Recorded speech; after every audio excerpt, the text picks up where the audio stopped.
Hello दोस्तों, कैसे हैं आप लोग? सभी लोग कुशल मंगल होंगे। हम भी बहुत अच्छे हैं। और बाकी जो हम लोग स्टार्ट किए थे हिस्ट्री, अपना इतिहास और 10th का, और इतिहास में हम लोग 3 चैप्टर पढ़ चुके हैं। और 3 चैप्टर में खाली सिर्फ और सिर्फ जो है अपना राष्ट्रवादिता का जो आंदोलन चला है, राष्ट्रीयता का आंदोलन चला है सारे मतलब विश्व भर में, वो सब देखे हैं। आज बहुत स्पेशल हम लोग का वीडियो होगा, क्योंकि आज हम लोग एक जुड़ाव लगता है जब भारत की बात होती है। और आज हम भारत के राष्ट्रवादी आंदोलन या भारत में राष्ट्रवाद कैसे विकास हुआ, भारत में राष्ट्रवाद का, उस चीज़ को पढ़ने जा रहे हैं। ठीक है, इस चीज़ को बहुत बड़ा चैप्टर है आप लोगों का। और सारे राष्ट्रवाद का जो जैसे जैसे चरण चला है, ठीक है, जैसे चरण चला है वैसे मतलब करीब करीब आपका 100 से 150 साल का इतिहास पूरा बताया हुआ है अच्छे से आपकी किताब में। तो उतना पॉसिबल नहीं कि एक वीडियो में, और आप लोग भी बोर हो जाएंगे, तो एक वीडियो में मैं उसको नहीं पढ़ाऊंगा, 2 वीडियो में पढ़ाऊंगा, 2 पार्ट में पढ़ाऊंगा आपको। ये पार्ट 1 है आपके लिए। और पार्ट 1 में हम लोग थोड़ा क्या क्या बातें करेंगे। पहले हम लोग बात करेंगे राष्ट्रवाद का अर्थ, हम लोग समझ लेंगे। वैसे राष्ट्रवाद का अर्थ हम लोग पहले भी समझ रखे हैं कि राष्ट्रवाद का मैंने परिभाषा, राष्ट्रवाद की मतलब राष्ट्रवाद का अर्थ सब कुछ बता रखा है आपको, लेकिन फिर भी आज समझ लेंगे फिर से, क्योंकि भारत की बात हो रही है। तो उसके बाद दूसरी चीज़ कि राष्ट्रवाद उदय के कारण कौन कौन से हैं। ठीक है, राष्ट्रवाद उदय के कारण कौन कौन से हैं, तो क्या कौन कौन से कारण है राजनीतिक। अगर आपके क्वेश्चन भी आता है कि राष्ट्रवाद उदय कौन कौन कारण है, तो ऐसे ही लिखिएगा आप, राजनीतिक, फिर आप लिखिएगा आर्थिक, फिर आप लिखिएगा सामाजिक, और फिर आप लिखिएगा धार्मिक। तो ये हम लोग पढ़ेंगे आज। फिर अगला जो पढ़ेंगे 1885 का आईएनसी की स्थापना, मतलब कि इंडियन नेशनल कांग्रेस की स्थापना। और इंडियन नेशनल कांग्रेस की स्थापना में हम लोग पूरे डिटेल्स से सब कुछ पढ़ लेंगे। उसके अलावा हम लोग पढ़ेंगे फर्स्ट वर्ल्ड वॉर, ठीक है, उसके परिणाम तथा उसका अंतर संबंध, मतलब कि अंतर संबंध मतलब भारत के संदर्भ में कि कौन कौन सी चीज़ें भारत से जुड़ी और भारत में क्या क्या परिवर्तन आया। तो सबसे पहले हम लोग इंट्रो उसका लेंगे, फर्स्ट वर्ल्ड वॉर का थोड़ा सा पढ़ लेंगे। उसके बाद कारणों के साथ, जब मतलब कौन कौन से कारण थे, मतलब वर्ल्ड वॉर में कारण थे, तो मतलब भारत को किस प्रकार उस समय मतलब कि अंग्रेजी उपनिवेश था भारत, और किस तरह से अंग्रेजों ने ट्रीट किया भारत के साथ, वो चीज़ को देखेंगे। उसके अलावा हम लोग देखेंगे अगला कि फर्स्ट वर्ल्ड वॉर के बाद, मतलब प्रथम विश्व युद्ध के बाद भारतीय घटनाक्रम, ठीक है, मतलब कि दौरान, बाद नहीं दौरान, या बाद में भी कौन कौन से परिणाम है उसको भी देखेंगे। पूरे चैप्टर में वही पढ़ना है, लेकिन यहाँ पढ़ेंगे उसके दौरान, मतलब कि 1914 से 18 के बीच में कौन कौन से भारतीय घटनाक्रम हुए हैं। उसमें हम लोग आपकी किताब में आगे दिया हुआ है चंपारण और खेड़ा, लेकिन मैं यहीं पे डील कर दूंगा आपको चंपारण और खेड़ा, ताकि अगले पार्ट में हम लोगों को वहाँ पर नहीं जाना पड़े।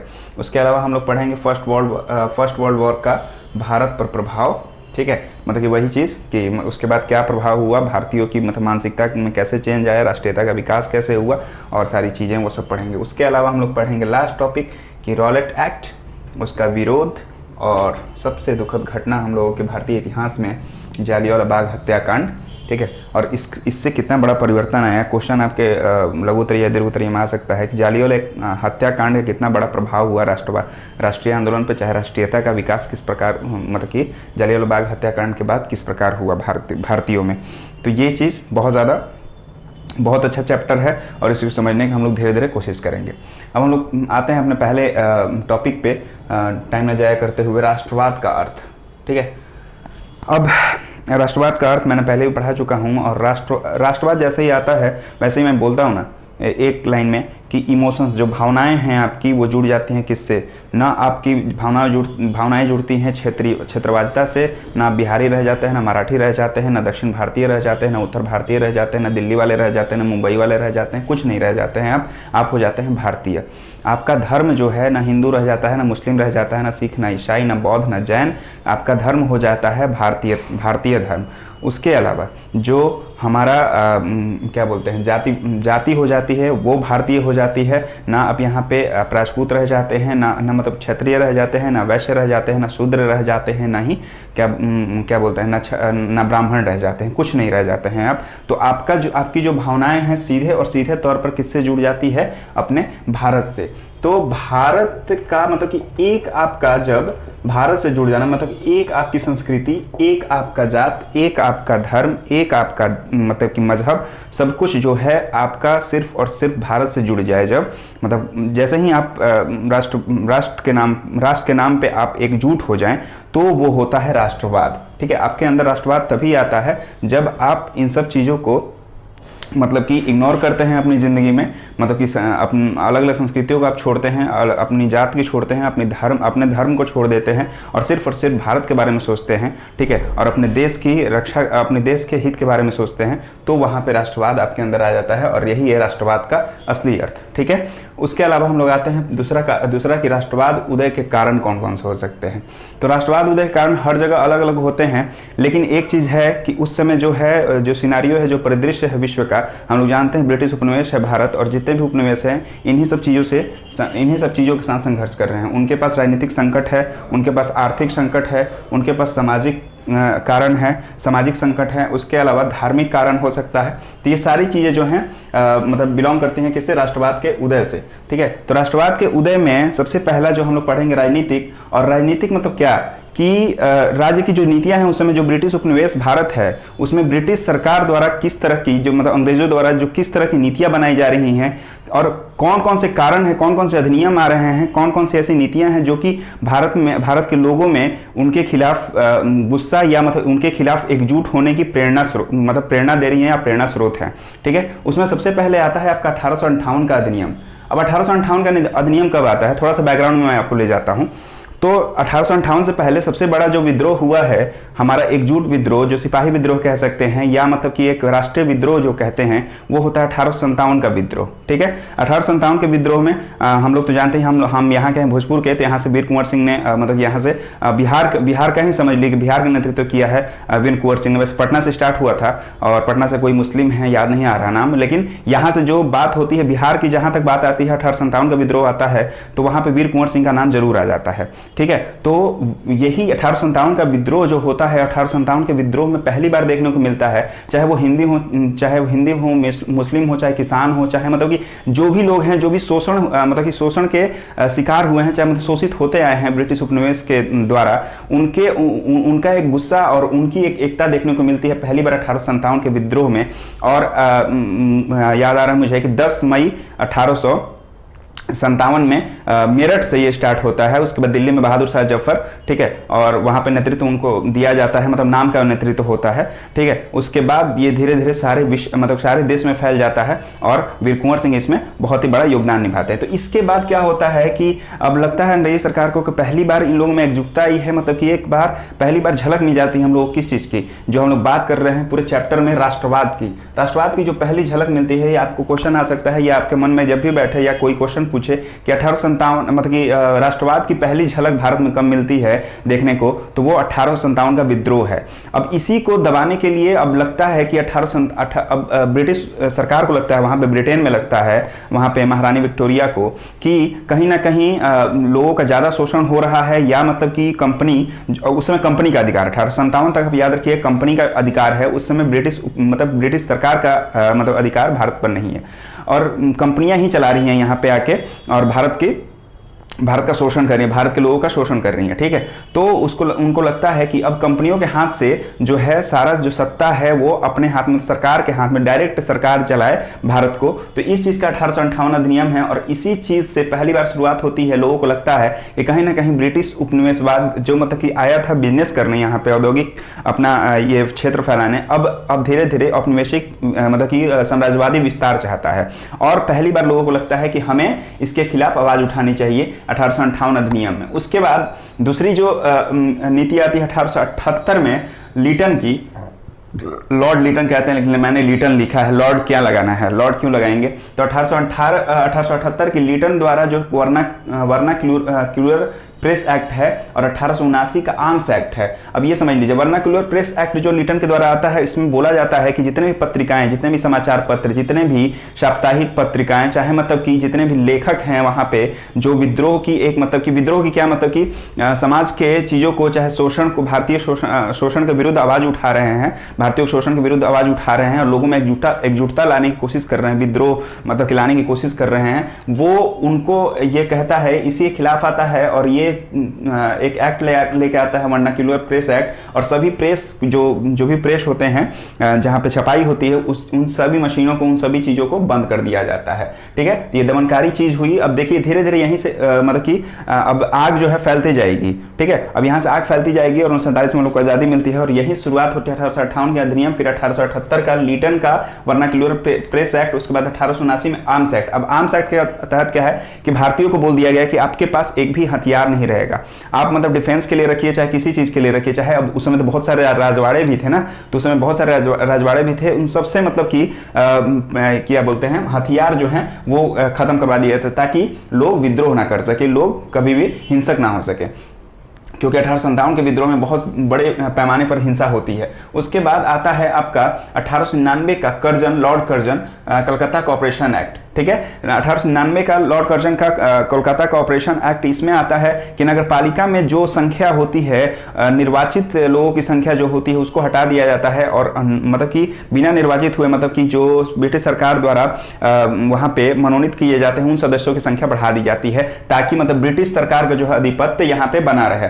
तो अब यहाँ पे पहले चुनाव के द्वारा, मतलब निर्वाचन के द्वारा यहाँ पे लोगों का मतलब कि ये होता था कलकत्ता कॉर्पोरेशन में, ठीक है, कॉर्पोरेशन नगर पालिका में जहाँ पे मतलब नियुक्ति होती थी, वहां पे ब्रिटिश सरकार डायरेक्ट अपनी मतलब कि बिना निर्वाचित किए हुए, अनिर्वाचित किए हुए लोगों को भेज रही है। तो यहाँ पे भी लोगों का मतलब गुस्सा फूटना जायज था। उसके बाद फिर 1904 में आता है आपका यूनिवर्सिटी एक्ट, जो कि सारे विश्वविद्यालय, जो उस समय विश्वविद्यालय होते हैं, विश्वविद्यालय रहते हैं, चाहे वो कलकत्ता विश्वविद्यालय हो, मद्रास, बहुत ज़्यादा विश्वविद्यालय नहीं थे, लेकिन फिर भी सारे जितने भी विश्वविद्यालय थे उनको क्या करती है, अपने अंडर ले आती है, मतलब कि सरकार के अंडर आ जाती है सारे यूनिवर्सिटीज, मतलब सरकारी संचालन करेगी, सरकार जो बोलेगी वही पढ़ाया जाएगा। सरकार, क्योंकि एक अंग्रेजों का एक ये भी नीति था कि ज़्यादातर लोगों को क्या किया जाए, शिक्षा न होने, मतलब शिक्षा न मिले, और खासकर मुसलमानों को शिक्षा मतलब कि बहुत कम, उस समय आप उंगलियों पर गिन सकते हैं मुसलमानों की मतलब कि जो ग्रेजुएशन की डिग्री है वो। आप तो हिंदुओं में देखते हैं, महात्मा गांधी देखते हैं, चाहे बहुत बड़े बड़े लोग जाके लंदन में भी पढ़ाते हैं, फिर से यहाँ पे भी मतलब कि बहुत सारे लोग ग्रेजुएटेड होते हैं हिंदुओं में, लेकिन मुस्लिमों की हालत बहुत खराब होती है। और यहाँ पे यही ये रहता है कि अंग्रेजी जो शिक्षा है उसको मतलब प्रभावी कर दिया जाए, ईसाई मिशनरियों को प्रभावी किया जाए, और जो यूनिवर्सिटीज़ हैं जिनमें भारतीय मतलब कल्चर्स को, चाहे मतलब हिंदू रीति रिवाज को, चाहे मुस्लिम रीति रिवाज को, जिससे एकता है, उस चीज़ को हटा दिया जाता है। तो इसीलिए 1904 में यूनिवर्सिटी एक्ट आता है। उसके बाद आता है 1905 का अपना बंगाल डिवीजन, मैंने इंग्लिश में लिखा है बंगाल डिवीजन, इंग्लिश में पढ़ते रहना चाहिए ताकि आप लोगों को समझ आगे भी आप जाके समझ सके चीज़ों को। तो बंगाल बंटवारा होता है 1905 में, और ये भी कर्जन के द्वारा ही होता है। अब यहाँ पे ये बोलता है, कर्जन बोलता है कि प्रशासनिक सुविधा के लिए, ठीक है, प्रशासनिक सुविधा के लिए हमने क्या किया है, बंगाल को दो भागों में बांट दिया है। ठीक है, एक उस समय मतलब कि वही पूर्वी बंगाल अपना होता है, पश्चिम बंगाल आज भी मतलब भारत में है, और पूर्वी बंगाल क्या है, बांग्लादेश कहलाता है। ठीक है, तो इस चीज़ को कर्जन ने 1905 में ले आया और बंगाल का डिवीजन कर दिया। ठीक है, तो यहाँ पे भी लोगों का गुस्सा, मतलब कि यहाँ पे भी लोगों का गुस्सा एक तरह से, और एक तरह से बोल सके तो ये बहुत ही बड़ा चिंगारी का काम किया राष्ट्रवादिता में, क्योंकि यहीं से स्टार्ट होता है अपना उदारवादी और मतलब उदार दल और गरम दल, मतलब कि नर्म दल और गरम दल का जो एक कॉन्सेप्ट आता है कि यहाँ पे कांग्रेस भी कहीं ना कहीं विभाजन होता है। 1885 में कांग्रेस मतलब स्थापना होती है, 1885 से 1905 तक 20 सालों में बहुत ज़्यादा कुछ नहीं कर पाती है कांग्रेस, और यहीं पे बाल गंगाधर तिलक और जितने भी मतलब कि उदार मतलब उग्रवादी जो होते हैं, जो कि गरम मिजाज के होते हैं, उनका एक दल बन जाता है। और 1905 का बंगाल डिवीजन आप देखते हैं कि बहुत ही बड़े मतलब कि एक राष्ट्रवादिता का एक प्रतीक बन जाता है। राष्ट्रवाद यहाँ से लोगों में बहुत ज़्यादा लोग सिर्फ और सिर्फ देश के बारे में सोचते हैं, और 23 से उसके बाद डलहौजी का जो होता है रेलवे, टेलीग्राफ लाइन और व्यवस्थित परिवहन व्यवस्था। अब इसका मतलब क्या है, अब यहाँ पे क्वेश्चन आता है आपका लघु उत्तरीय, दीर्घ उत्तरीय आ सकता है, और अभी तो मतलब कि ये सब सिविल सर्विसेज में क्वेश्चन आता है कि डलहौजी का क्या योगदान है भारत के राष्ट्रवादिता में, राष्ट्रवादी आंदोलन में, या मतलब कि भारत के उत्थान में। ठीक है, ये भारत के उत्थान में तो नहीं कहा जाएगा, क्योंकि जो भी काम होता था वो ब्रिटिश सरकार के लिए होता था, लेकिन फिर भी बोला जाता है कि भारत के उत्थान में क्या योगदान है। तो उत्थान का छोड़िए, लेकिन डलहौजी का जो है ये सब जो सुधार है रेलवे वगैरह का, ठीक है, रेलवे चलाया गया, पहला जो चलाया गया थाने से शायद मुंबई या मतलब ऐसे ही कुछ चलाया गया है, तो वो 1800 मतलब कि 50 से 60 के बीच में ये सब सारे सुधार हुए। रेलवे का हुआ सुधार, टेलीग्राफ लाइन का हुआ सुधार, व्यवस्थित परिवहन व्यवस्था आ गई। ठीक है, तो ये सब चीज़ें जो हैं कहीं ना कहीं राष्ट्रवाद का एक किस तरह से, क्योंकि अब जब रेलवे चलने लगी तो लोग क्या हो गए, आसानी से एक जगह से दूसरे जगह जाएंगे। और वहाँ के जैसे कि बिहार से आप चले गए यूपी, ठीक है, तो बिहार से यूपी वाले जो लोग हैं पहले तो नहीं जा पाते थे, पहले तो बैलगाड़ी वगैरह से पैदल जाना पड़ता था। लेकिन अब क्या हुआ कि अब जो रेलवे आ गई, चाहे परिवहन व्यवस्था आपकी स्टार्ट हो गई, चाहे टेलीग्राफ लाइन व्यवस्था जो हो गई, तो वो उससे क्या हुआ कि लोगों में लोग एक दूसरे से जाकर मिलते थे और वहाँ के कंडीशन को ठीक है बताते थे कि बिहार में ऐसा हाल है, यहाँ पे ऐसा हाल है, यहाँ पे इतना शोषण हो रहा है। यूपी में भी जाते थे, देखते कि यार सेम हाल है।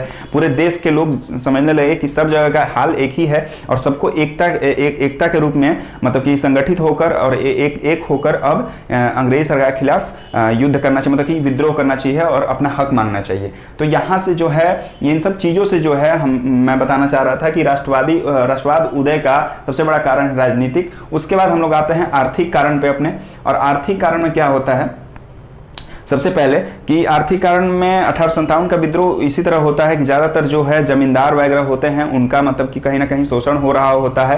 कोई ना कोई नीति के द्वारा सारे जो रियासत है उनको मतलब एक अपना हड़प की नीति है, फिर से विलय की नीति है, बहुत सारी नीतियां हैं जिनके द्वारा आर्थिक मतलब कि रूप से कमज़ोर करने की कोशिश की जाती है, मतलब कि भारतीय साम्राज्यों को या प्रांतों को, ठीक है। उसके अलावा हम लोग देखते हैं किसानों की जो दुर्दशा है, ठीक है, किसानों पे अलग अलग कर लगाए जा रहे हैं, जमींदारी व्यवस्था, फिर से अस्थाई बंदोबस्त का एक नाम आता है। और अस्थाई बंदोबस्त मतलब होता है कि एक तरह से एक आपने फिक्स कर दिया, क्या चीज कि एक तरह से आपने फिक्स कर दिया सारे मतलब कि जो किसान हैं वो जमींदार को इतना कर देंगे ही देंगे। ये आपका मैटर है कि आपकी फसल अच्छी हुई है नहीं हुई है, अकाल पड़ा है, बारिश हुई है नहीं हुई है, ये इससे कोई मतलब नहीं था। शोषण करके कैसे भी करके यहाँ पे किसानों का शोषण किया जाता है और आर्थिक रूप से उनको बहुत ज़्यादा शोषण किया जाता है। उसके बाद ही किसानों में एक गुस्सा फूट पड़ता है, लोगों में गुस्सा फूट पड़ता है और देखते हैं आप कि आर्थिक कारण यहाँ से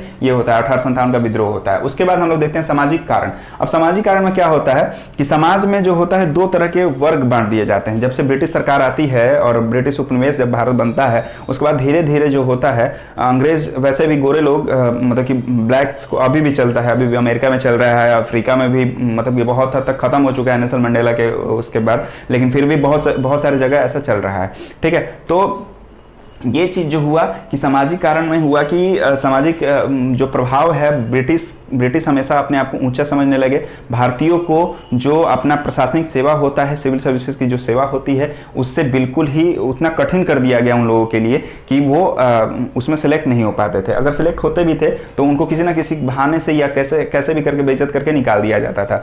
वैसे तो एक बहुत बड़ा एक्सेप्शन मिलता है अपना कि एस.एन. बनर्जी जो हैं, एस.एन. बनर्जी पहले ICS हैं, मतलब कि वही सिविल सर्विसेज के पहले क्वालिफाइड मतलब के स्टूडेंट होते हैं, उस समय के व्यक्ति होते हैं। लेकिन फिर भी उनका भी देखेंगे आप, बाद में जाके वो कहीं ना कहीं इस चीज़ को छोड़ देते हैं। तो ये सामाजिक तरह शोषण होता है भारतीयों का, और जहाँ से भारतीयों को लगता है कि हमें अपना हक मांगना चाहिए और सिविल सर्विसेज में हमें भी हिस्सा मिलनी चाहिए।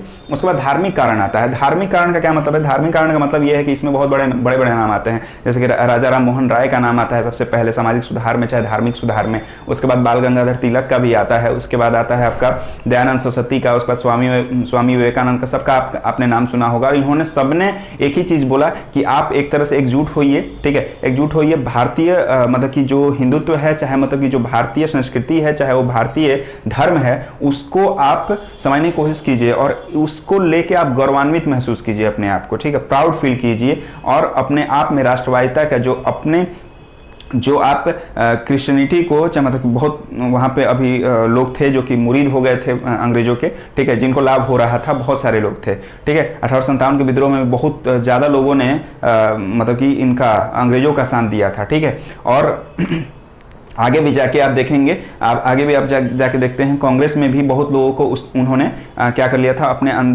अंडर वो कर लिया, शामिल कर लिया था। तो ये सब चीज़ें जो हैं कि धार्मिक कारण इन लोगों ने अपने स्तर से इस चीज़ को बढ़ाने की कोशिश की कि भाई अपने धार्मिक चीज़ों को, अपने धर्म के नाम पर आप एक होइए और एक होकर अंग्रेजों के खिलाफ आप लड़ाई कीजिए, ठीक है, विद्रोह कीजिए। तो ये चीज़ है जो राष्ट्रवाद का उदय का कारण होता है। ये 4 कारण मैंने समझाया। उसके बाद आते हैं 1885 में आईएनसी की स्थापना। अब आईएनसी क्या होता है? इंडियन नेशनल कांग्रेस, मैंने इंग्लिश में लिख दिया है, और मतलब भारतीय राष्ट्रीय कांग्रेस कहते हैं इसको, ठीक है, अखिल भारतीय राष्ट्रीय कांग्रेस, इंडियन नेशनल कांग्रेस। अब इसकी स्थापना जो होती है 1885 में। 1885 में इसका बैकग्राउंड ये है कि अब 1858 का अधिनियम आता है जब से, उसके बाद से बहुत सारे विद्रोह होते हैं। मोपला विद्रोह होता है आपका, ठीक है, और बहुत सारे विद्रोह होते हैं, छोटे छोटे विद्रोह होते रहते हैं। लेकिन अब बात यह है कि जब आप टुकड़े टुकड़े में, मतलब कि आप एक जगह संगठित नहीं हैं, ठीक है, अब ये केंद्र बिंदु नहीं है आपका, आपको नहीं पता है कि आपको कहाँ पहुंचना है, ठीक है, आप बिखर बिखर के मतलब कि आप विद्रोह कर रहे हैं, आप अंग्रेजों के खिलाफ संघर्ष कर रहे हैं, लेकिन बिखर के, मतलब कि अलग अलग होकर विद्रोह कर रहे हैं। तो यहाँ पे लगा कि कहीं ना कहीं एक संस्था की जो स्थापना है होनी चाहिए, ठीक है, एक संस्था की स्थापना होनी चाहिए जहां से लोग एक मंच तैयार हो सके और एक मंच से जितने भी राष्ट्रवादी नेता हैं वहां से अपना अपना विद्रोह क्या कर सकें, ऑर्गेनाइज कर सकें, और हमारा एक उद्देश्य हो कि भारत की स्वतंत्रता, मतलब कि भारत की जो स्वशासन है वहाँ पे अभी स्वशासन का ही कॉन्सेप्ट बाद में चलता है, वैसे भी 1900 के बाद चलता है वैसे स्वशासन का कॉन्सेप्ट, लेकिन फिर भी एक ही मुद्दा रहता है कि सभी लोग एक मन से आकर राष्ट्रवाद को अपना बढ़ावा दें और राष्ट्रवाद के मतलब कि राष्ट्र को बचाने की कोशिश करें। तो यही चीज़ है 1885 का जो बैकग्राउंड रहता है। 1885 में भारतीय राष्ट्रीय कांग्रेस की जो स्थापना होती है, इसके पीछे यही कारण होता है। लेकिन एक चीज़ और है, इस चीज़ को दोनों तरह से देखिएगा, ठीक है। एक चीज बोला जाता है लोगों के द्वारा कि ये एक बल्ब था, मतलब एक कोटेशन है कि एक बल्ब था, ठीक है, कि जो कि मतलब भारतीय राष्ट्रीय कांग्रेस एक बल्ब था जो कि अंग्रेजों के द्वारा एक कवच के रूप में इस्तेमाल किया जा रहा था, ठीक है। मतलब कि इसका मतलब ये था कि अंग्रेज सरकार ने जानबूझ के एओ ह्यूम जो भारतीय राष्ट्रीय मतलब कि वहाँ के ब्रिटेन के एक पार्टी के बहुत बड़े मतलब कि उनका समर्थन रहता है पार्टी का, ठीक है, जो अपोजिट पार्टी रहती है उनका समर्थन रहता है, और एओ ह्यूम द्वारा इसकी स्थापना की जाती है। सबसे बड़े संस्थापक मतलब कि संस्थापक रूप में एओ ह्यूम का ही नाम आता है, ठीक है, एओ ह्यूम का नाम आता है। लेकिन बोला जाता है कि एक तरह से अंग्रेजों का मतलब कि जानबूझकर एक प्लानिंग था कि इसको एक ऐसा समूह बनाया जाए बुद्धिजीवियों का, 10, 15, 20 लोगों का, चाहे जितने लोग उस समय थे सक्रिय, उनका एक समूह बनाया जाए, उनको मतलब बेवकूफ़ बनाने के लिए लॉलीपॉप देते रहे जाएगा 5-10 साल पे, और इनको चुप रखा जाएगा। तो ये चुप रखने का भी एक व्यवस्था था। लेकिन जो भी हो, लेकिन 1885 का जो है 1885 में इंडियन नेशनल कांग्रेस की जो स्थापना होती है वो कहीं ना कहीं राष्ट्रवाद को एक नया मोड़ देता है और एक नया मंच देता है, ठीक है। और आप आगे जाके देखेंगे भारतीय राष्ट्रीय कांग्रेस का बहुत ही बड़ा योगदान हो जाता है आगे चल के, ठीक है, स्वराज में या स्वशासन में हमारे।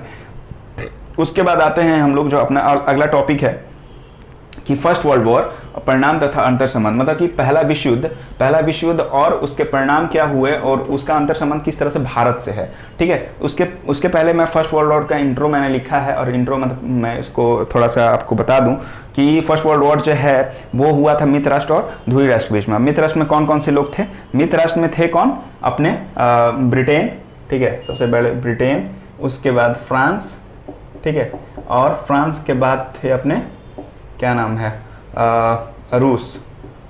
अमेरिका नहीं था, याद रखिएगा, ये क्वेश्चन उलझा सकता है आपको या आप लिख सकते हैं, लेकिन द्वितीय विश्व युद्ध में अमेरिका आया है, वो भी बहुत बाद में, ठीक है, पर्ल हार्बर के आक्रमण के बाद। लेकिन 1800 मतलब कि जो विश्व युद्ध चला है, पहला विश्व युद्ध 1914 से 18 के बीच में, 1914 से 18 के बीच में पहला विश्व युद्ध चला है, इसमें कहीं अमेरिका नहीं है। और ब्रिटेन, फ्रांस और रूस मित्र राष्ट्र होते हैं। और धुरी राष्ट्र में होते हैं कौन कौन लोग? धुरी राष्ट्र में होते हैं अपने जर्मनी, ठीक है, जर्मनी, एक होता है अपना इटली, और एक होता है ऑस्ट्रिया हंगरी, ठीक है। तो ऑस्ट्रिया हंगरी, ये ऑस्ट्रिया हंगरी आपको द्वितीय विश्व युद्ध में नहीं मिलेगा। द्वितीय विश्व युद्ध में जर्मनी मिलेगा, इटली मिलेगा, लेकिन ऑस्ट्रिया हंगरी नहीं मिलेगा, ठीक। तो ये चीज़ है जो बैकग्राउंड है फर्स्ट वर्ल्ड वॉर का कि ये दोनों मित्र राष्ट्र और ध्रुवीय राष्ट्र के बीच में लड़ाई होती है और अंत हमको पता है वर्साई की संधि होती है और जर्मनी को बहुत ही बड़ा लॉस उठाना पड़ता है और जर्मनी की हालत बहुत ज़्यादा खराब हो जाती है। उसके बाद बहुत सारी चीज़ें, ये इंट्रो हो गया। उसके अलावा आते हैं कारणों के साथ भारत का अंतर संबंध। अब क्या है कि उस समय जो 1914 से 18 के बीच में युद्ध चल रहा है और सबसे बड़ा उपनिवेश जो ब्रिटिश उपनिवेश है वो भारत ही है और भारत से बहुत ज़्यादा लाभ कमाता है कौन? ब्रिटेन। ठीक है, तो ब्रिटेन का सबसे पहला काम था कि भारत को जो है, भारत को वो सुरक्षित रखे, भारत को मतलब कि सुरक्षा की दृष्टि से बहुत ज़्यादा वो महत्वपूर्ण था भारत के लिए और मतलब आर्थिक दृष्टि से। इसलिए भारत के साथ वो क्या करता है कि भारत के जो आयात होते हैं, सूती वस्त्र जो आयात होते हैं, उस पर से क्या होता, मतलब कि उस पर से कर हटा, मतलब कि कर लगा देता है उस पर। ठीक है, तो मतलब कि चीज़ें जो होती हैं बल्कि कर हटा देता है, जैसे कि चीज़ें जो होती हैं ये हो जाती हैं, मतलब सस्ती हो जाती हैं और भारतीयों के लिए आसान हो जाता है। तो ये भारत के साथ ही ऐसा करता है। लेकिन फर्स्ट वर्ल्ड वॉर के दौरान भारतीय घटनाक्रम ये बहुत ज़्यादा इंपॉर्टेंट है, क्योंकि प्रथम विश्व युद्ध 1914 से 18 के बीच में बहुत सारी ऐसी चीज़ें हुई हैं भारत में जो कि आप सुनेंगे तो बहुत ज़्यादा मतलब कि खुशी भी होगी और सारी चीज़ें जो हैं अच्छी तरह से राष्ट्रवाद का जो है एक मतलब कि एक पैमाना जो होता है वो वहाँ पे स्थापित होता है। 1914 से 18 में बहुत अच्छा लाभ उठाते हैं भारतीय। ठीक है, और 1914 में क्या होता है, 1914 से स्टार्ट होता है विश्व युद्ध और 1915 से आप 16 के बीच में देखेंगे कि 1915-17 के बीच में आप बोल लीजिए, 1915-17 के बीच में देखेंगे आप होम रूल आंदोलन या होम रूल आंदोलन बोल सकते हैं। तो होम रूल आंदोलन जो है उसकी स्थापना होती है और सबसे पहले कौन करता है यहाँ पे, सबसे पहले एनी बेसेंट, फिर अपने तिलक। ठीक है, तो बाल गंगाधर तिलक और एनी बेसेंट दोनों द्वारा अपना अलग अलग होम रूल आंदोलन चलता है, लेकिन फिर भी होम रूल आंदोलन चलता है और इन दोनों का ही ये रहता है, योगदान रहता है कि 1907 में जो होता है, 1907 में देखिए एक चीज़ है आप समझिएगा कि 1907 में क्या होता है। मैंने बोला ना कि 1905 में जो होता है गरम दल और नरम दल, वो दो तरह के जो भारतीय राष्ट्रीय कांग्रेस है, इसमें दो तरह के लोग 1905 में ये हो जाते हैं, मतलब कि एक तरह से कुछ लोग हो जाते हैं कि उग्र हो जाते हैं कि तेजी से मतलब कि राष्ट्रवाद आंदोलन को बढ़ाया जाए और कुछ लोग होते हैं कि नहीं धीरे धीरे मतलब कि एक उदारवादी तरीके से धीरे धीरे लेके चला जाए, धीरे धीरे सुधार होता जाएगा। उसके बाद आता है आपका 1907 में जो होता है, 1907 में होता है आपका यहाँ पे 1907 में एक अधिवेशन होता है, शायद पुणे में है 1907 का पुणे अधिवेशन ही है शायद। और पुणे अधिवेशन में होता है कि दो जो राष्ट्रीय कांग्रेस है मतलब कि एक तरीके से लीगल तरीके से, ठीक है, और दो भागों में बढ़ जाता है, मतलब कि एक गरम दल और एक नरम दल। ठीक है, गरम दल और नरम दल। तो यही होता है 1914 में, 1914 मतलब 15 जब ये होम रूल आंदोलन चलाते हैं लोग, एनी बेसेंट और बाल गंगाधर तिलक, इन दोनों का बहुत बड़ा योगदान रहता है। ठीक है, इन दोनों का बहुत बड़ा योगदान रहता है कि क्या करते हैं ये लोग, इन दोनों का योगदान रहता है कि ये दोनों एक मंच पर, मतलब कि 1916 में इन्हीं के इससे 1916 के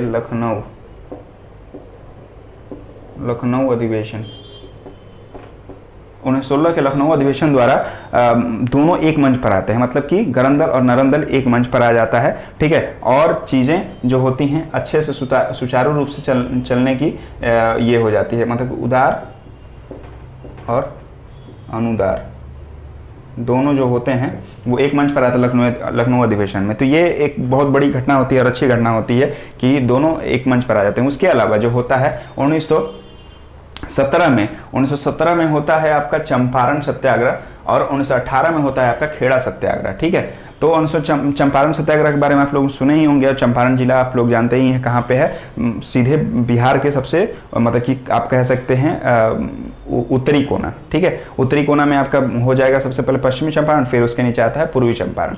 तो ये जो चंपारण सत्याग्रह है 1916 के लखनऊ अधिवेशन में ही, ठीक है मैंने लिख दिया है, 1916 के लखनऊ अधिवेशन में ही क्या होता है, राजकुमार जो शुक्ल होते हैं बिहार के, राजकुमार शुक्ल, ठीक है, ये बहुत लोगों को मतलब कि जितने भी अधिवेशन में जितने लोग होते हैं, जितने कांग्रेस के जितने मेन नेता होते हैं, मुख्य नेता होते हैं, उनके पास ये लेकर कॉन्सेप्ट जाते हैं। कॉन्सेप्ट क्या मतलब कि ये विपदा लेकर जाते हैं कि बिहार के चंपारण जिले में नील विद्रोह के खिलाफ, ठीक है, नील की खेती के खिलाफ या नील की खेती के साथ किसानों का बहुत ज़्यादा विद्रोह, मतलब कि बहुत ज़्यादा शोषण हो रहा है।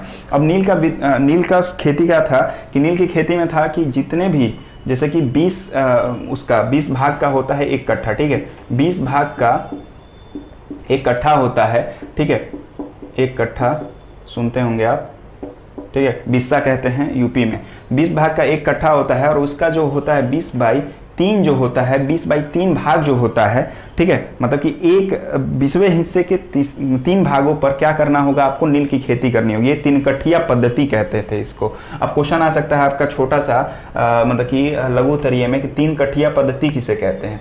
तो 3 कठिया पद्धति क्या कहते हैं कि एक बिस्सा है, चाहे एक कट्ठा है आपका, उसके 3 भाग पर आपको क्या करना है, नील की खेती करनी है, वरना आपको क्या करा जाएगा, आपका शोषण किया जाएगा, आपको खेती नहीं करने दी जाएगी। उसके अलावा अगर आपका नील की खेती अच्छी नहीं होती है, चाहे आपका फसल सही नहीं होता है, फिर भी आपको कर देना ही पड़ेगा, ठीक है। कर के बोझ के तले आपको मतलब कि शोषण किया जाता था। तो यही था 3 कठिया पद्धति और नील की खेती की समस्या और चंपारण के किसानों की समस्या, जिसको राजकुमार शुक्ल ने रखा वहां पे 1916 के लखनऊ अधिवेशन में। और लखनऊ अधिवेशन में रखते ही बड़े बड़े नेताओं ने इनको मना कर दिया। जबकि 1915 में आगमन हुआ है किनका, 1915 में आगमन हुआ है गांधी जी का, ठीक है, जून में शायद आगमन होता है 1915 के। और वहां से दक्षिण अफ्रीका से आते हैं गांधी जी। और गांधी जी के सबसे मतलब गुरु कौन है, गोपाल कृष्ण गोखले। उन्होंने ही बोला था कि आप कुछ मत कीजिए, 1-2 साल सिर्फ और सिर्फ भ्रमण कीजिए, किसका, भारत का। अब इसी चीज का इनको शायद ये होगा कि राजकुमार शुक्ल गांधी जी के पास जाते हैं और गांधी जी बोलते हैं ठीक है हम चलते हैं,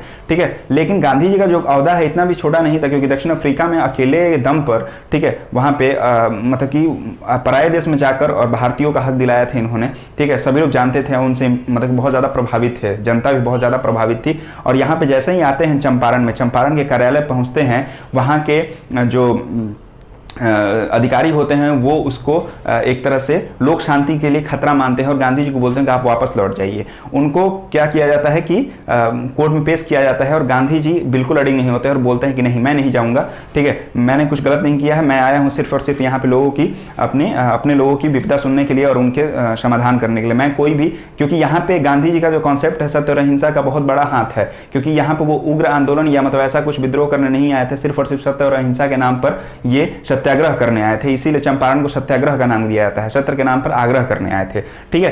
तो 1917 में ये घटना घटती है चंपारण सत्याग्रह की। और राजकुमार शुक्ल के द्वारा बुलाए जाने पर गांधी जी कहाँ पहुंचते हैं, चंपारण, अपने बिहार के चंपारण में पहुंचते हैं। और चंपारण में पहुंचते ही वो स्थिति को देखकर और इसके लिए मतलब कि अर्ज करते हैं, मतलब कि आग्रह करते हैं ब्रिटिश सरकार से कि ये जो 3 कठिया पद्धति है, या मतलब कि जो समस्या है इसको खत्म किया जाए, ठीक है। जो लगान है उसका 25% जो है, पहले का जो लगान आप वसूले हैं उसका कम से कम 25% आप किसानों को लौटाया जाए, ठीक है। शुरू में नहीं मानते ब्रिटिश सरकार, लेकिन बहुत सारे मतलब कि अब देखते हैं कि अनशन में बैठ जाते हैं गांधी जी और सारे लोगों में मतलब कि एक तरह से जो राष्ट्रवाद की जो भावना होती है वो उग्र होने लगती है, मतलब कि लोगों में फैलने लगती है। तो ब्रिटिश सरकार को झुकना पड़ता है और चंपारण सत्याग्रह में गांधी जी का विजय और पहली बार बिगुल फूंक देते हैं गांधी जी यहाँ से, भारत से, अपने मतलब कि अपनी नीतियों का, अपने सत्याग्रह का, चंपारण सत्याग्रह के साथ 1916 में, ठीक है। उसके अलावा बातें हैं खेड़ा का सत्याग्रह, ठीक है। खेड़ा का जो आंदोलन है, खेड़ा का आंदोलन कहाँ है, गुजरात में। गुजरात में खेड़ा जिला है और वहां पे 1918 में, ठीक है, 1918 में गांधी जी वहां पे भी किसानों का ही एक ये होता है, विद्रोह रहता है। वहां पे किसानों का ये विद्रोह रहता है कि खरीफ जो रबी फसल होती है, ठीक है, जो रबी फसल होती है वो सही नहीं हुई होती है, ठीक है, जो रबी फसल हुई होती है वो सही नहीं हुई होती है और ऊपर से उनसे लगान वसूला जाता है, ठीक है। और किसानों का बोलना होता है कि हमने, अगर फसल हमारी हुई ही नहीं है तो हम कैसे लगान दें। तो इस चीज़ के खिलाफ जो है गांधी जी आते हैं खेड़ा में और इस चीज़ के खिलाफ अनशन में बैठते हैं। और यहाँ पे भी सॉल्यूशन होता है यही कि मतलब कि ब्रिटिश सरकार को झुकना पड़ता है। उसके अलावा खरीफ जो फसल होता है वो सही हो जाती है, मतलब कि अच्छा फसल होता है, इसलिए यहाँ पे भी भारत मतलब कि गांधी जी की जीत होती है, गांधी जी की जीत होती है, ठीक है। और इस तरह से जो राष्ट्रवाद का भी आंदोलन है, लोगों को लगता है कि नहीं, अगर हम लोग गांधी के साथ रहें, चाहे मतलब किसी भी तरीके से अगर हम एकजुट हो जाएं तो राष्ट्रवाद की भावना जो है वो हम लोगों को कहीं ना कहीं भारतीय मतलब ब्रिटिश उपनिवेश से बचा सकती है या मतलब कि मुक्त करा सकती है। उसके अलावा फर्स्ट वर्ल्ड वॉर का भारत पर प्रभाव क्या होता है। अभी चंपारण का खेड़ा ये सत्याग्रह होता है, उसके अलावा भी बहुत सारी चीजें होती हैं, लेकिन फर्स्ट वर्ल्ड वॉर के बाद थोड़ी, ठीक है, फर्स्ट वर्ल्ड वॉर का भारत पर प्रभाव यही होता है कि कोई भी वर्ल्ड वॉर हो, चाहे युद्ध हो, कभी भी कोई भी युद्ध होता है तो सबसे पहला जो प्रभाव होता है किसी भी देश पर, ठीक है, वो आर्थिक रूप से कमजोर होता है, वहां के युवा बेरोजगार हो जाते हैं, वहां के लोग भूखे मरते हैं, वहां पे महंगाई बढ़ जाती है। ये सब सारी चीजें आपको अगर लिखने को आया कि विश्व युद्ध का प्रभाव क्या हुआ, किसी भी विश्व युद्ध का या किसी भी युद्ध का प्रभाव क्या हुआ, तो सबसे पहला पॉइंट यही आप लिखेंगे कि आर्थिक रूप से ये, फिर बेरोजगारी, फिर आप लिखेंगे सामाजिक रूप से पूरी क्षति, उसके बाद आप इंफ्रास्ट्रक्चर जो भी संरचना है, जो भी देश की जो भी संरचना होती है किसी भी तरह से, मतलब शिक्षा हो, चाहे मतलब कि वो खाने का हो, चाहे मतलब कि वो आर्थिक हो, सारी चीजें जो होती हैं वो चौपट हो जाती हैं। तो यही सबसे बड़ा प्रभाव पड़ा भारत पर भी। और लोगों को मतलब कि एक चीज का आभास हो गया कि ब्रिटिश उपनिवेश जो है हमारे लिए सही नहीं है, और बिना पूछे, बिना ये किए हम लोगों को वर्ल्ड वॉर में इंक्लूड करने, मतलब शामिल कर देने का मतलब कि इसके पीछे सिर्फ और सिर्फ स्वार्थ अपना ब्रिटिश सरकार का ही है, ठीक है। तो ये इस तरह से यहाँ पे फर्स्ट वर्ल्ड वॉर का प्रभाव होता है भारत पे। इसके अलावा हम लोग देखते हैं कि इसके बाद कुछ चीज़ें होती हैं, विश्व युद्ध घटते घटते एक रॉलेट एक्ट आ जाता है आपका। रॉलेट एक्ट के बाद आप देखेंगे कि उसी समय जालियांवाला बाग हत्याकांड अभी मैं बताऊंगा, उसके अलावा मैं एक चीज़ सारांश बता दूं। उसके बाद देखते हैं आप 1919 का अधिनियम आता है जिसमें कि लॉलीपॉप देने की कोशिश की जाती है भारतीयों को, लेकिन भारतीयों की अब जो मंशा है अब उतनी तो रह नहीं गई है सिर्फ स्वशासन की, अब यहाँ पे स्वराज की भी बात उठने लगी है, मतलब कि हमें पूरी तरह से क्या चाहिए, मुक्ति चाहिए ब्रिटिश उपनिवेश से, ठीक है। उसके अलावा हम लोग देखेंगे आगे जाके अगले पार्ट में कि असहयोग आंदोलन, ठीक है, असहयोग आंदोलन देखेंगे। उसके बाद धीरे धीरे आप देखेंगे कि असहयोग आंदोलन बंद होता है, उसमें सविनय अवज्ञा आंदोलन देखेंगे। उसके बाद भारत छोड़ो आंदोलन भी है, खिलाफत आंदोलन है, बहुत सारे आंदोलन है जो कि पढ़ना है आप लोगों को, ठीक है। तो अगले पार्ट में मैं कुछ आंदोलन के बारे में आपको पढ़ाऊंगा, लेकिन अभी मैं बता दूं आपको रॉलेट एक्ट, उसका विरोध तथा जालियांवाला बाग हत्याकांड, ठीक है। रॉलेट एक्ट क्या है? रॉलेट एक्ट यही है कि ये इस तरह की बर्बरता है इस एक्ट की कि कोई भी व्यक्ति, जैसे कि आप घूम रहे हैं, चाहे मतलब कि आप पे अगर शक हो जाए, आज आप मानिए, आज आप अपने आप को रखिए वहां पे, और आज आप मान लीजिए आप घूम रहे हैं, आप खेल रहे हैं, चाहे कुछ भी कर रहे हैं, ठीक है, और आके सरकार मतलब कि चाहे प्रशासन जो है, पुलिस है, आपको गिरफ्तार कर ले बिना किसी सबूत के, बिना किसी मतलब कि गवाह के, या बिना किसी आपके आरोप के, ठीक है, बिना किसी आरोप के आपको जिसका मन जिसको आप उठा ले, मतलब पुलिस उठा ले, ठीक है। तो ये कहाँ का ये हुआ। उसके अलावा अगर आपको एक बार सजा मिल गई, जो ब्रिटिश न्यायालय है उससे आपको अगर सजा मिल गई, तो फिर आपको क्या होगा, फिर आप देखेंगे कि आपको मतलब कि क्या बोलते हैं, आगे अपील भी नहीं कर सकते। आज तो आप सर्वोच्च न्यायालय में अपील करते हैं ना, हाई कोर्ट में चले जाते हैं, जिला न्यायालय से हाई कोर्ट में, हाई कोर्ट से फिर सुप्रीम कोर्ट में जाते हैं, और बहुत सारे मतलब वो चलते हैं, आप अपने हक के लिए लड़ते हैं, अगर आप मतलब ये नहीं है, गुनाहगार नहीं है तो,